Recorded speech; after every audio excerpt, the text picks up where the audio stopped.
धनी धनी धनी राजा दशरथ, धनी हो कौशल्या रानी, धनी हो कौशल्या रानी हो। हे हो धनी हो अयोध्या के राजा, श्री राम जी जन्म लिए, राम जी जन्म लिए हो।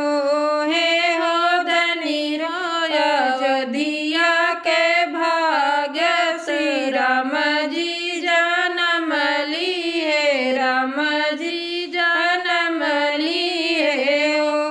के करे जन्म है राम, के करे भैया लक्ष्मण, के करे भैया लक्ष्मण हो।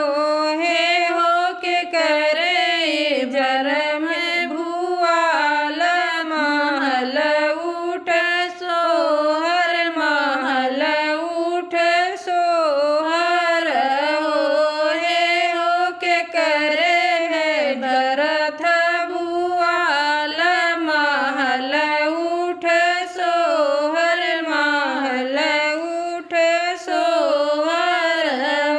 कौशल्या के जन्म है राम, सुमित्रा भैया लक्ष्मण, सुमित्रा भैया लक्ष्मण हो।